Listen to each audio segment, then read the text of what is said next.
এবার একটি নতুন নিউজ হলো শাকিব খানের ছবিতে এবার থাকবে অপু বিশ্বাস ও কলকাতার মধুমিতা। প্রযোজকের মুখ থেকে শোনা গেল এই মুভিতে শাকিব খান, মধুমিতা ও অপু বিশ্বাস কে কত পারিশ্রমিক নেবে।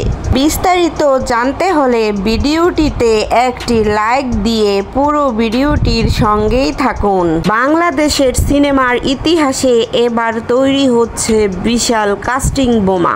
এবার সিনেমায় অভিনয় করছেন শাকিব খান ও রূপালী পর্দার রানী অপু বিশ্বাস ও টলিউডের মিষ্টি নায়িকা মধুমিতা সরকার।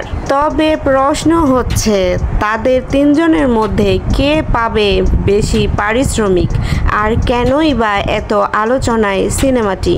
সব তথ্য আসুন জেনে নিই। শুরু করি শাকিব খানকে দিয়ে। তারকা খ্যাতি, ফ্যান বেজ ও বক্স অফিসের রাজত্ব তাকে আলাদা পারিশ্রমিক নিতে সাহায্য করেছে। বিশ্বস্ত তথ্য থেকে জানা গেছে শাকিব খান এই ছবিতে 2 কোটি থেকে 2.5 কোটি টাকা পারিশ্রমিক নেবে। শুধু তাই নয়, থাকছেন 5 তারকা হোটেলে, নিজস্ব মেকআপ টিম ও শিডিউল নিয়ন্ত্রণের সুবিধা। অপু বিশ্বাস শাকিব খানের বহু ব্লকবাস্টার হিট সিনেমার নায়িকা। এই সিনেমাতে অপু বিশ্বাস ফিরছে নতুন লুকে।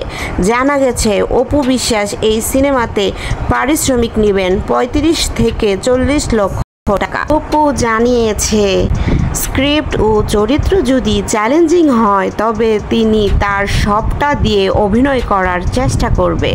অন্যদিকে ভারতের টেলি ও ফিল্ম তারকা মধুমিতা সরকার এই প্রথম বাংলাদেশের কোনো মুভিতে কাজ করতে যাচ্ছে। তাকে রাজি করাতে প্রযোজক প্রতিষ্ঠান খরচ করেছে 25 লাখ থেকে 30 লক্ষ টাকা। সাথে থাকছে বিজনেস ক্লাস ফ্লাইট, ব্যক্তিগত নিরাপত্তা ও তার চাহিদা অনুযায়ী লোকেশন সিলেকশন। তবে বোঝা যাচ্ছে এই ছবিতে সবচেয়ে বেশি পারিশ্রমিক নিচ্ছে শাকিব খান, তারপরে অপু বিশ্বাস ও পরে মধুমিতা সরকার। তবে এই তিনজনকে একই পর্দায় দেখা মানে সিনেমা ব্লকবাস্টার। তবে ভিউয়ার্স, কার পারিশ্রমিক কতটা হওয়া উচিত ছিল তা অবশ্যই কমেন্টে জানাবেন। আর হ্যাঁ, ভিডিওটি শেয়ার করতে ভুলবেন না।